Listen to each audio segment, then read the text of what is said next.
Hey, hello everyone. Welcome to episode 250 for Millennial Movie Talk.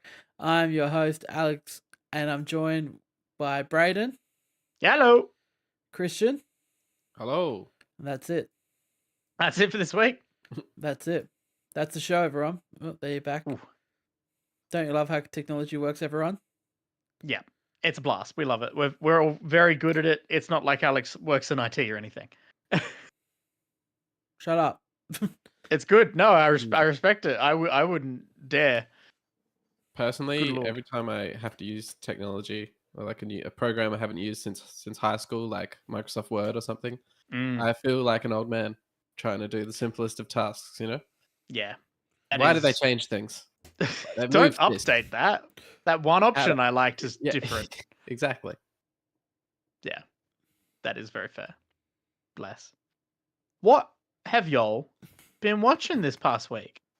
Because I saw one thing popping up on the old Letterboxd, and it made me think and want to mention. I want to give a big congratulations to the one and only Daniel Radcliffe for winning a Tony Award. I saw that. That's pretty cool.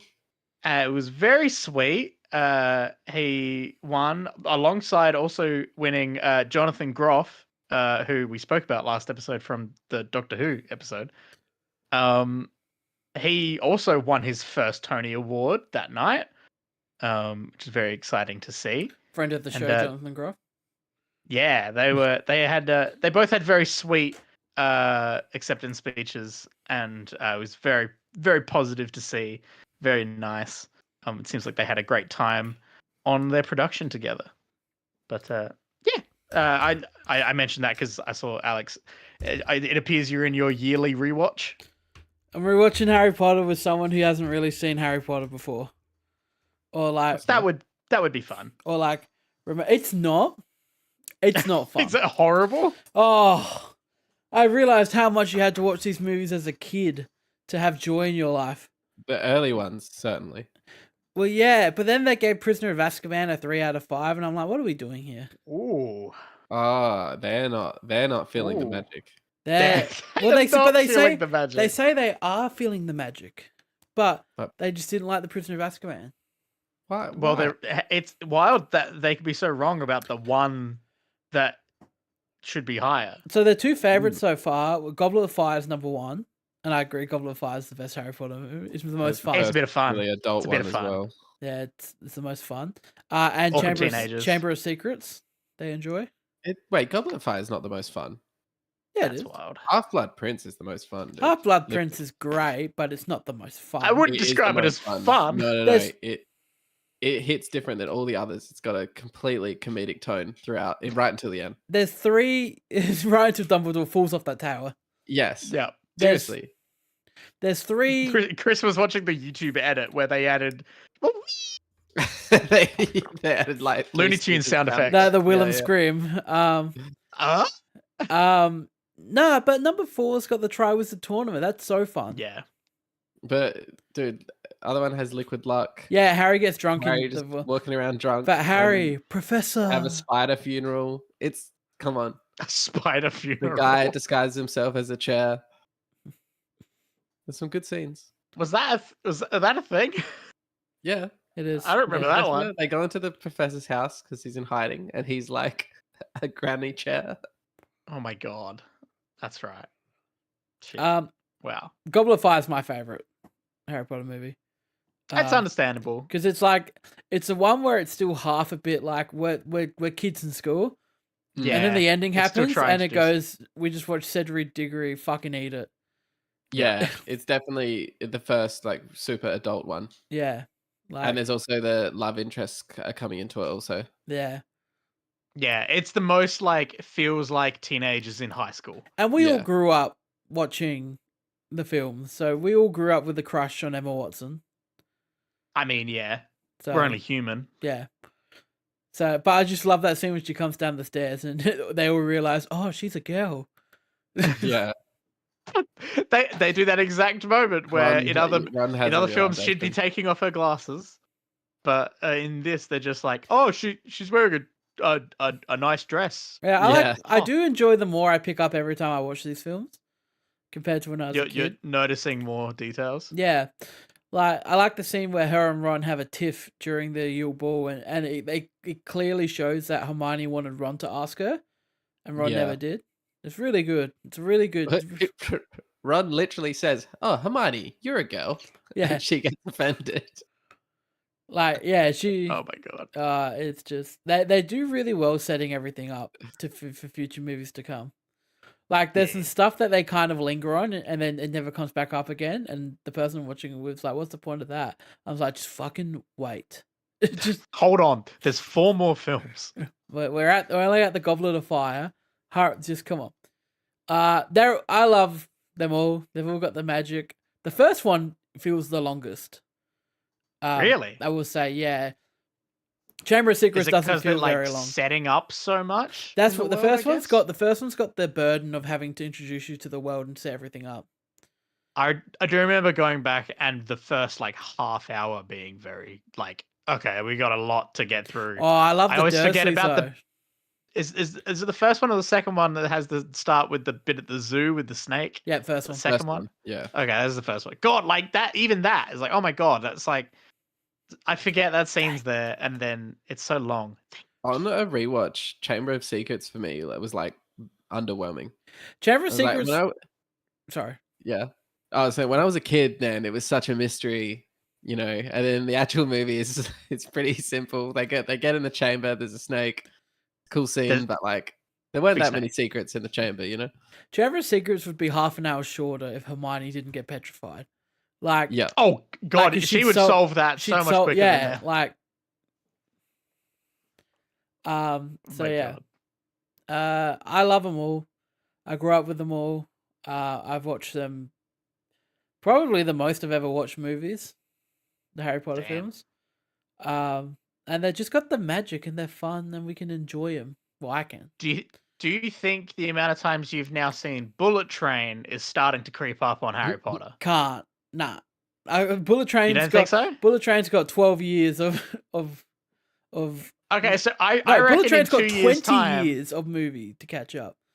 Yeah, but I reckon in 2 years' time, the amount of trips that you go on, I think we might see Bullet Train creep up a bit more. I've had to limit Bullet Train to once per trip. I can't do it. Yeah. Like, you know, can't do it there and back. There and back. Yeah. A Hobbit's journey. But yeah, Bullet Train. Is Bullet Train the most fun movie ever made? It's possible. Close. It's up there. It's getting there. It's extremely fun, and that's I like Aaron Taylor-Johnson. Why are we talking about Bullet Train now? We should always talk about Bullet Train. I was gonna say I feel like we always talk about Bullet Train, so it's fine. I mean, I did rewatch Bullet Train. Like it's on topic. Yeah. I love Aaron Taylor-Johnson. I love Brian Tyree Henry in it. I love all the gang. Brad Pitt. Yeah, I like how you left Brad Pitt until like third I watched billing. Bullet Train with Dad this week because I was homesick, and that seems like a good sick film to watch. Yeah, he loved it, It's and sick. I loved it, and that was nice. Yeah, Nice. Bullet Train. And that's all I have to say about that. Bullet Train is goated. Yeah, good fun. Bless. Yeah. Well, Inside Out films too, right? Oh, okay, yeah. I guess just to put it in the get into it thumbnail. because I somehow completely missed that this had come to cinemas already. Well, and have not had a chance to see it yet. I just don't think we needed it, to be honest. This is a true statement. To me, the movie just does the same thing as the first one does, except for this time we swap sadness with anxiety. And it goes, yeah, we shouldn't let it control us, but it can be positive to feel these feelings sometimes. Again, the message of the first one: feel your feelings in a healthy way. Well, yeah, the way they personify anxiety as someone who just is always preparing for every single outcome that can happen. And yeah, there's a couple good scenes in it, but like, you know, the first one, Joy and Sadness got kicked out of the mind, and then it was them journey to go back to the mind, and and the other emotions were in control, but they were doing a pretty poor job. Yeah. Well, now realizing how much they needed them. Now all of our original emotions get kicked out of the mind, and it's only the new emotions controlling it. Okay. And Riley's beefing with her best friends now because she's making all these weird decisions, trying to be cool in front of her new hockey friends. Right. And yeah, it, like the whole movie's set during when they go to like a hockey summer camp, and like the whole point of the hockey summer camp is like if you impress the coach, you get put on the team, and juniors never get put on the team. And so Riley and her friends are juniors, but her friends kind of just want to have like fun. They love hockey. Hockey's fun for them. They're there for a fun hockey camp. Riley's there to do shit. To win. Riley's there to win and she wants to impress all the cool kids. And then her emotions get kicked out, and now she's just got like sadness. No, not sadness, sorry. She's got anxiety, embarrassment, and one more, envy. Yeah. I think it's gonna be and lust. And lust and envy. She's a teenager now, and this film's getting ramped up real raunchy real quick. And so we learn throughout the movie, like we did in the first one, that sometimes the negative emotions can still be useful. Whoa. So that's what I was watching it the whole time, and I just went, it was just, why are we doing this? You're like, I learned this message from the first film. People love it, man. People love it. And I guess its strongest aspects is how it depicts anxiety, probably. They do it really well. There's a really good scene where she has a panic attack in a penalty box. Ooh. And that's pretty good. Oh. And I bet the writers all like stood up and like congratulated themselves and each other when they wrote that scene. They were like, "Oh, in a penalty box? Excellent." So yeah, it's good. It's good. Nice. I gave it 3 out of 5. I really love the first Inside Out, but this one just, I don't remember much from it. To be honest, the first one gets me every time. Yeah. Well, it's the first. It sounds like this one is retreading the first film. Yeah, the first one where they let her cry, and it's okay. She starts crying to her parents, and then it leads into a joyful moment between her parents. That scene is so fucking good. And like, it's okay to cry because once you feel better after you cry. It was amazing. So it's okay. Let's give it another try, Joy. Okay, yeah, Bing Bong, fucking Bing Bong is like, hey, you'll be happy. Immediate, we'll get it this time. You'll be happy to know in Inside Out 2 they don't touch Bing Bong. They don't fucking touch him. Damn straight. He's not mentioned. He's nothing. Like they let that. They knew they nailed that. They look off into the horizon and see the force ghost of Bing Bong. Oh no! Who's your friend that likes to play? He's maybe the most selfless character ever. Oh yeah, he literally stayed in the moon purgatory for Joy to escape. Take her to the moon. He'd already been there for years. Yeah, he knows how shit it is as well. Oh, I like the take her to the moon for me. Take her to the moon. Oh, goddamn, iconic. I could be. On Letterboxd, people I follow, the reviews for Inside Out 2 were a 4-star, a 3-star, and a 1.5-star. And I really want to know the opinions of that 1.5-star person, because that sounds like someone had a real problem with it, but I don't know what they did. So yeah, I'll try and see it soon. Yeah. Or I'll probably blink and it'll be on Disney Plus in like a week. Fucking probably, man. I liked Mad Max Fury Road won nothing. Made no money, so that's coming out this week. No, sorry, not Mad Max. Furiosa and Mad Max fucking earned nothing. My favorite. Yeah, it was actually mentioned on my brother and me. They mentioned how it was like Memorial Day weekend or something, and the exact same amount of money was spent at the box office between Furiosa and Garfield. Which sounds like we'll also be able to stream Garfield very soon too. My favorite review for Inside Out, 4-star review. Where's horny? It never fails to surprise me what my friends who I would consider the general movie-going audience. Yeah. What movies I mention and they either have never heard of or aren't interested in seeing, and then what movie in the group chat they're all excited to talk about, like to see. I could never predict. Like, is it Garfield? People are weird, man. Bunch of Garfield heads. Yeah, bunch of Garfield heads. We call them Garfieldians. Garfieldians. Goddamn. Yeah. What else did I? Oh, I watched the first 5 minutes of If.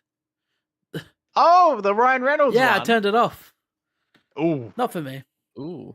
Fair enough. It just seemed very what's the word? Boring. Boring. Yeah. Did it feel? The trailers had me feeling this. Did it feel generic? Yeah, it felt generic. Yeah. It was giving, from like the trailers and stuff, it was giving like film you would see on a TV in a film. Yeah. It'd be like, oh, what are you kids watching? They'd be like, If. Starring Ryan Reynolds. I can't get this lighting to go normal me at all. It's just always overexposed. That's shine bright like a diamond, man. But here it looks fine. Maybe I just do like this. Just commit to the close-up once again. Or no, then I'm in the dark. Oh, you go further back. Well, I finally caught up on the available to stream Planet of the Apes films, which meant I rewatched Dawn. Yeah. And man, that's a fucking great film. And then I watched for the first time War. And man, that is... I remember at one War's point... not fun. It was not a fun movie. Oh, no, it's not fun at all. But like, man, what a film. Man, War's good. I remember Dawn's I bumped great. the remote at one point and Christian, I was 40 great. minutes in. Dawn. And there was so much had happened. Oh my God, it was crazy. Got to say big shout out to Maurice, one of my favorite characters from that franchise. Was just always great. And was very relieved to see him not die. Maurice is the best. Maurice, a woman? the orangutan is a female. Oh, awesome! It makes me even more my favorite. That's awesome. That's so cool. I didn't know that. But yeah, really, really, really loved it. Oh my God. Completely understand why you talk so much about War, because it was great. Very good Planet of the Apes film. I will watch the new one when it is on streaming at some point. So probably not too far away. Come on, support theaters, Brad. As will I. Support theaters, fellas. Support theaters. Yeah. I need to remember when films are even coming out. Yeah. What is coming out soon? I don't. Last of Us. Not like I keep Quiet- calling it The Quiet- Last of Us. Quiet Place 2 comes fucking out. calling it The Last of Us. Quiet Place. Yes. Yep. Quiet Place. Yep. Quiet Place 2 comes out. That's week. one you'd want to see in the theaters. Oh, Yeah, yeah. they're Oh, doing yeah. Debok for it. I don't know if I'm gonna go see Debok for A Quiet Place. Maybe not. Yeah, that's an Ooh. interesting choice. Yeah, but that trailer pissed me off when we saw it. It just spoiled what was probably going to be the most tension-filled sequence in the movie. Yeah. But Chris said he forgot it. Don't talk about Chris. Chris said he forgot it. You can only no, pray. sorry, my friend James said he forgot it. I'm mixing you with James, Chris. No, I remember. It's There we the go. bit with the sliding door, Yeah. the rotating door. Yeah, and Yeah. it just shows the start, the middle, and the end. You can only job, pray that if they thought to put that in the trailer, they might have stuff that's even more tension-filled than that. I should know more about So the you movie 'cause hope. I'm very keen for it. But is Krasinski directing? Or is this? He's done the story. It's a different director now. Okay. Mm. So But we can assume I it's just want not to say as that I passionate. watched. It is a different vibe. I just want to say Yeah. I watched the first 5 minutes of Krasinski's new film. Maybe not a loss. Okay. True. Yeah, I forgot Krasinski did that. Hey. Yeah. Oh. So yeah, no. Maybe he's just got ideas. He also wrote the film. He wrote and directed If with Ryan Reynolds, and he put himself in it. You love that? He's in it as well. He's in If, yeah. Oh, I think he plays. Now, I'm pretty sure her parents die damn. because there was a big scissoroo at the front with lots of footage of her having fun with her parents and them doing imaginary and play and stuff. And then she rocks up at her grandma's house and there's no parents in sight and everything's a bit sad. So I think her parents died. Sounds like her parents might have died. I bet that's the type of trauma that they work through in the film as they mourn the loss of Wouldn't know. imaginary friends. Yeah, it's enough of that. Bless. But no, there's a show that's back that you boys have been watching. Oh, he did it. Did the thing. They did the thing. Did I do it? The boys are back in town. Boys back in town. And they're streaming on Amazon Prime. And they're gay now. And they're gay now? They're gay now? They're gay now, but to the phrasing of... They fly now? John Boyega, they fly now? They fly now? They fly now. They gay now? They're gay now. They're gay now. Yeah, they are gay now. Yeah, a few of them. Oh. Couple of them. Goddamn. Really one of them, right? One of them just gay now? Frenchie is suddenly gay, which we don't hate. Okay. It's just a little strange. Okay. It's out of left field. I was seeing comments from people making fun of people getting immediately angry, being like, "Oh, the boys is woke. Like, I'm not watching this shit anymore." And people like quote tweeting it, being like, "You do realize what the rest of the show was like parodying, right?" Yeah. Like, it's making fun of people like you. It's more just Frenchie's whole new thing doesn't really add anything to the story for me. No. It's just now it's resolved. We're 4 episodes in, it's already resolved. Yeah. Get it out of the way like that. We spent 4 episodes building this up and building up a choice he had to make. Pardon? Because it's an interesting season. Because I want to say it's the weakest season so far. But there's been some big hitting moments. All the Homelander stuff I love. The latest episode. You almost wish it was just all Homelander. Although, how they talk. Are we spoiling? we're spoil. The Homelander trial, we see nothing. Yeah. It's kind of mentioned, and that was a bit disappointing. I was like, that's a very interesting, because like Homelander was found innocent, which very obviously murdered someone, and it's like there's obviously things at play there, but we didn't get to see any of it. You know what I mean? Is it the type of thing where you hope they go back and like clear up what's going on with it, or maybe? No, I think it's we've moved too far past it now. Just glaze past it. It'd just be interesting. That'd be an interesting few, sequences. That was the first 2 episodes, wasn't it? Where because the result gets read and then they have the riot at the front. Yeah, I mean, there's conversation. Like, I imagine the prosecutors would be talking like, "Oh, what if we found him guilty? We can't imprison Homelander." Like, yeah. So it doesn't like. Sounds like it could have been really interesting. Well, yeah, like I would love to hear the prosecutors discussing like, but if we win, we have to. Homelander becomes an enemy of the state, and maybe we don't want that. Yeah, and then you could imagine the jury, like Homelander, it writes itself. Intimidate the jury quite a bit, maybe without even trying. So, it was disappointing that we didn't see that. I thought it was a bit lazy. I was like, they just kind of avoided that. I think it was just like, oh, we did this thing at the end of season 3, and now we have to quickly resolve it. Exactly. I thought it was meant to be a big thing, but they just sidelined it so hard. It feel like it kind of pivoted direction away from it. Well, it's more like a cliffhanger. Yeah, it's more like, oh, this big thing happened, and we have to explain it in universe or have a consequence for it, or like show them doing something about it in universe. But in reality, we just want to move past it and get along to the next thing. Yeah. Whereas I would have loved a lot of the episodes and the season to have been leading up to that trial. I think that was a really strong, a nice superhero courtroom drama. Yeah, exactly. Come on, like Batman v Superman. Shit. I forgot that was an entire part of that film. Yep, you're right. But at the same time, they're doing great things with Homelander. Homelander's trying to find himself, and we're learning more about his childhood. He's incredible, isn't he? As Homelander. The whole bit with the oven, was pretty crazy. And we're kind of humanizing Homelander is at the same time, because we're like, shit, he was just a child that was severely like psychologically tormented. And it's just him fucking with the people, but like having that paper toss game, and then He's so good. He's so intimidating. My favorite thing is when he's just acting very nice, and I love nice Homelander when he's clearly there to kill them all. Yeah, is because it's just super unsettling. We were all just waiting for it until he just murdered the entire room of them. And then he just steps on the man's head with no pressure at all, like just ease.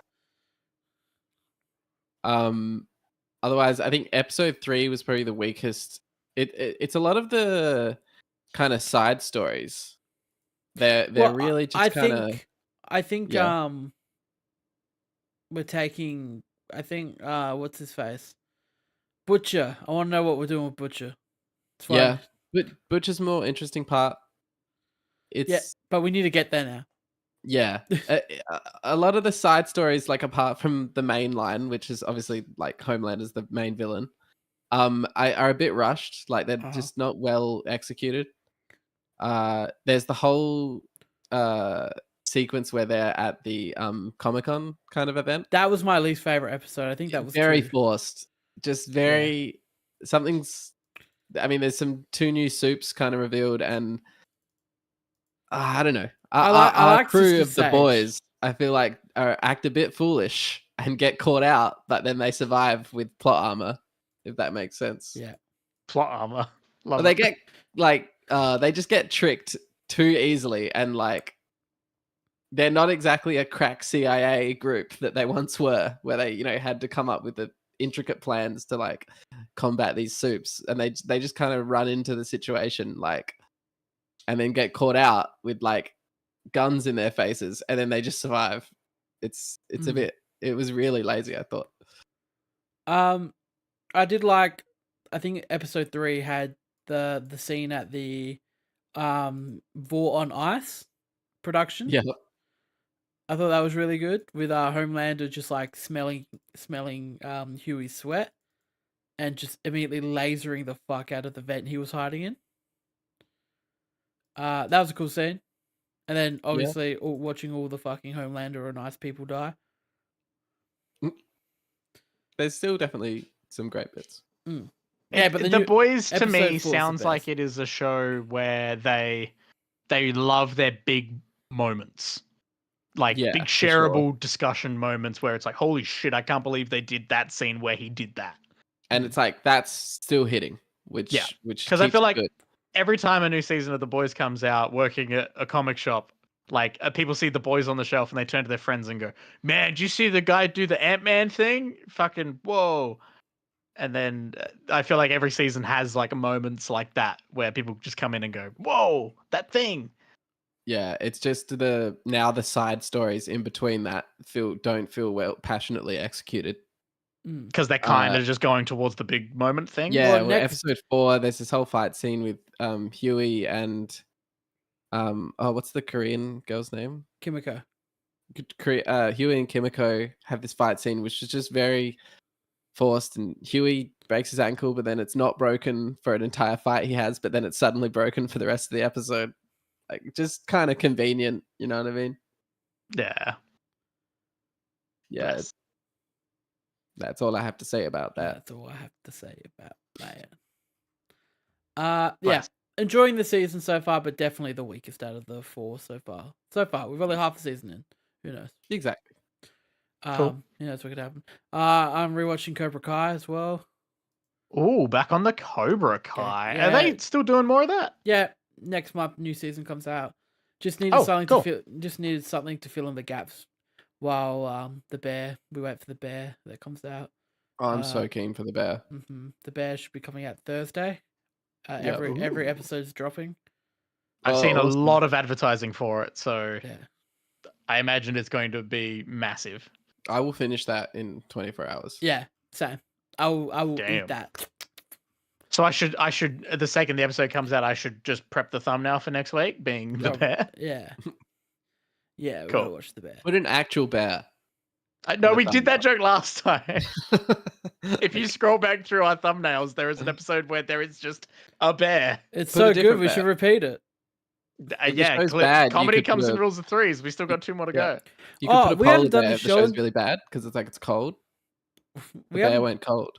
We haven't done the show in 2 weeks. I watched Bad Boys 4 as well. Ooh. Oh, okay. It's the 4th Bad Boys film. How was this? It was fun. If I'm picking a movie Really? to watch, I'm picking this. I gave this and Inside Out the same rating, but I'd rather watch this than Inside Out 2 again. What more rewatchable? Yeah, this one it's fun. It's fun. Okay. I wouldn't watch it anyway, but boycotting for sure. Oh, Bad Boys. Fuck Will Smith. Yeah. That I like the directors. There's a lot of well shot action in this movie. A lot of fun action. There's a behind the scenes footage going around with where there's a camera strapped to Will. Like Will Smith's got like a camera strapped to his chest. I've seen videos of that. It did look cool. Yeah, that's really fucking cool because it gives you a POV of the gun. So the camera looks like it's got a POV of the gun. It's like first person, but it like swaps around. And it swaps. The camera turns around. You can see Will Smith, and then he shoots against POV, and the camera swaps. A bit of fun. Yeah, I saw a Instagram reel of like showing the rig, him wearing the rig. Cool stuff. That was really cool. That's all in the final scene, but there's other scenes. There's other really good action scenes. They like their use of drones to weave in and out of action set pieces, which also is cool. Yeah, drone shots like that are always impressive because you can't help but think there is someone operating this, and if they fuck this up at all, like it's done. So the fact that they managed to pull off incredible shots with that stuff, like always impressive feats in filmmaking. So yeah, I really enjoyed it. The Will Smith stuff doesn't bother me that much. It was reprimanded. I don't think what he did was right at all. I don't think he's a great person, and I think he's a bit of a cunt for slapping someone live on stage and humiliating them, essentially. I just would have been happy if he was kicked out of the event and didn't get to stand up and have a standing ovation. That was weird. And then the next day to say, oh yeah, but now he's banned for 10 years. Yeah. That was weird, and I blame the Academy for that. They're fucking spineless. It's fun to we blame the Academy for a lot of things, and it's all very, very, very correct and worth blaming them for. You should kick that man out. Lot. Yeah, he should have been kicked out and embarrassed. First of all, you shouldn't slap someone for a joke. Speech. No one should ever slap someone for resort to hitting someone for a joke. But that was the perfect punishment, him missing out on the speech and the Oscar win. Can you imagine if he won and he wasn't there? Affect him at all, and then they banned him the next day and he can't go pick up his Oscar? Would have been powerful message. Instead, they did just show how useless they are. You know what they did, man? They got that slap and they went, oh, that's great. That's great television. We got that. This is good for our ratings. Good television. Yeah. And then there's just at what point does an award show become a reality show? And then it clicked for a second. They went, oh, and he's gonna win. He's gonna go up on stage, and people are gonna watch this even more. We can't kick him out. Yeah. It's ratings. Which is gross. Yeah, it's gross. Did it feel like the old films, like the old Bad Boys? They do a fun little role reversal in this one. So in the whole franchise, Will Smith is the cool guy who goes in and does the cool shit, and Martin Lawrence is a bit more like, this is fuck. Like, what are we doing? Like, they swap it. He's like one. the straight man. Early on in the film, Martin Lawrence has a near-death experience, and he gets told by when he goes into the afterlife for a second, and he's told it's not your time, and he gets pushed back. So he spends the rest of the movie knowing that it's not his time to die. So he thinks he's invincible. He thinks he's invincible. So he's walking through traffic. It's a fun role reversal where he's now the fearless one, and Will Smith starts having panic attacks now that because he gets married in the beginning of the film, and now he's got something to live for, and he's got so he starts having panic attacks throughout the film. So it's a fun little, role reversal. Okay, yeah, that sounds like a smart choice. And that would have been very fun for Martin Lawrence. Oh, Martin Lawrence just walking out into traffic, running into shootouts, and just being fearless was what made the film extremely fun. Okay. Martin Lawrence shone brighter than Will Smith in this movie. That sounds like a very good decision by the filmmakers. Yeah. I also watched, I'm just going to keep going while I'm here. Yeah, go for it. I also watched the hit 2000 Disney original channel film, The Color of Friendship. Now, This is one the Will. I don't This even know is what one this is. random movie generator chose for us. Oh, okay. Yep. It's about a African American family whose dad is a politician who works at the White House. And they do a exchange student program where they're going to be given a child from South Africa. This is set in the 80s. So still a lot of racism in South Africa at that point. Yeah, still a thing. Legal racism. 1977. Yep, lives in apartheid South Africa. Yep. Wow. And this South African girl comes across thinking she's going to be given a white family, and this black family thinks they're going to be given a black girl. So, antics ensue. No, this is one of those films that they should probably show in classrooms because it explores like. I mean, look, what's the message? Racism is bad. It is. They you know what? They do a good job sending the message. There's not much else to really talk about. They should just play this movie in classrooms, and you'd do good.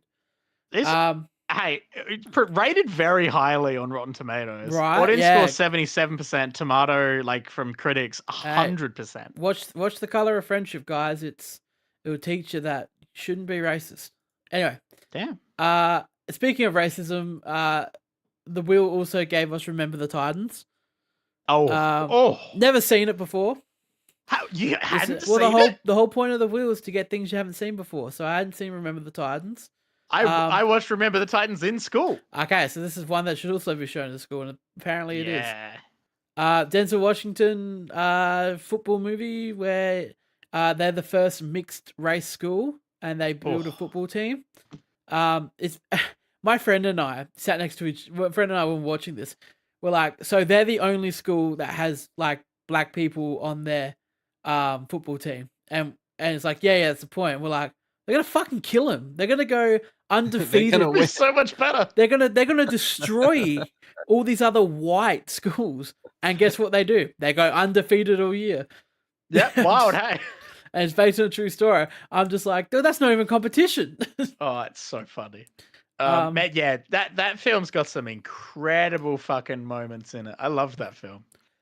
That's one of those films in school when we got to watch it, we were like, holy shit, this is just a good movie. And then it would be like, we got nothing to do today. Let's watch a movie. Everyone would be like, let's Remember the Titans. There's this scene where they throw a brick through Denzel Washington's window. Oh, and I'm just like, he clearly walks off to a different room on camera to go get something. Like, everyone in these days and age got a baseball bat, and he walks out with a shotgun and goes, chick, and I'm just like, nope, that's not a baseball bat. This man's packing. Yeah. There's like a Key and Peele sketch where it's like the first black basketball team. You're black, they're white. It's 200 to 0. That's you know what? That is the only funny sketch, Chris, from movie 43. Oh, that's what it is. From movie 43. Yeah, there's only one funny sketch. And it's like, it's Cuba Gooding Jr. talking to a high school basketball team. Talking to a high school basketball team who He's are about all to black. give the big speech, and he just starts laughing and goes, "You're gonna win." He's like, "You're gonna win. It's halftime. You're up by 100. It's basketball." They're like, "Coach, what if we don't make it?" And he's like, "You're black. They're white." He's just it's basketball. It's basketball. Okay, you're made for this. That's okay. I'll write that. That's pretty good. It is funny. All right. Last new movie I watched. Okja. Have we seen Okja? Movie about Okja. It's directed by, and Chris, we can lead on to your movie that you watched after this. It's directed by Bong Joon-ho, who is also Parasite Man. I know the movie poster of this one now. Yes. So this is a movie about a big pig, and it's about. Did every single time it appeared on screen, you couldn't help but say that moment from Lion King where Timon and Pumbaa perform, he can, yup, force vegan, yup, he's a big pig, I think Okja looks more like a hippo than a pig. Okay. Anyway, that's not what the film's about. Didn't realize how many actors were in this film. This film's got a few actors in it. I did not know Jake Gyllenhaal was in this movie. This movie's got Tilda Swinton, Paul Dano, Jake Gyllenhaal, Stephen Yeun, Giancarlo Esposito, Roderick himself from Diary of a Wimpy Kid. And that's it. Big name. Devin Boswick. I don't know. This movie's about we're in the future. Yeah, it does look a lot like a hippo. Hey, a young girl named Mira risks everything to prevent a powerful multinational company from kidnapping her best friend, a massive animal named Okja. What that doesn't say is that Okja was made in a lab by this company in order. So 10 years ago, they were like, "Oh, we're gonna go send all these we've got these 10 pigs. We're gonna go send them to these people so they can raise them, so that in 10 years' time we can breed. We can just keep breeding them, pull them back, and now we can have all this really cheap, great tasting meat. We're gonna like genetically breed animals for the purpose to eat them." Okay. And off we got Okja, who goes with this Korean girl, and they obviously form a bond because they spent 10 years like living, exploring, and playing together. And then, it's understandable. And then suddenly this company comes and goes, "Time to bring her back." And half of this movie's like almost feels like a Paddington kids whimsical adventure, and then suddenly it switches up, and we're watching Okja be mounted for breeding purposes. So I don't know if raped. We're watching the animal that we've been following for half a film be raped now. Yeah. And then Jake Gyllenhaal gets really drunk, and he's like, "I need to shoot you with this little gun that's gonna take little meat parts of your body out, so we can have people taste you." So yeah, it changes it up really quick, and it gets really depressing and sad really fast. And I gave it 3.5 out of 5 just because it's so tonally, big tonal shift. Oh, but like whiplash. So yeah, watch it I was actually hoping for the pig to die at the end because I thought wouldn't that be an ending? More powerful? Yeah, but no, the pig doesn't die. So spoilers. Okay. But yeah. Yeah, that sounds pretty brutal. Yeah, man, it's not fun. Goddamn. Yeah. Chris, did you watch a movie directed by Bong Joon-ho? I did rewatch Parasite. Oh, you rewatched. Sorry, I thought this was the first time watch. I've seen Parasite. Maybe this is the 4th time. I love this movie. We saw this together, didn't we? Oh, fuck, we did. Fuck, we did. I love Parasite. Parasite's excellent. It's a bloody good movie, is what it is. Parasite's great. Held up. I just chucked it on and because it's on Netflix now. They've been putting it all over the front page of Netflix. Yeah, it's how they get Chris. Yeah. We know one thing is that Chris will watch very obscure films as long as they were put in front of him on the Netflix homepage. Yep, Netflix does it. They know how to pick them. I got your number dialed. They know how to entertain me for an afternoon. Yeah. Dialed in. Yeah, I don't know what there is to say about Parasite. It's just well made. The themes are there, and it just kind of comes full circle in a way at the end. Don't worry, it comes back. I love it. Good shit. Now, I'm very interested to hear your thoughts if you have watched it, Chris. Yep. Have you watched the finale of Doctor Who? I haven't. I'm behind about 2 episodes. Okay. So I will not discuss it in spoileries because it's like the last 2 episodes are a 2-episode story. My question for you is, have you seen Bridgerton? I've not watched Bridgerton, but their Bridgerton episode is perfect. Yeah. Do you need to watch Bridgerton now?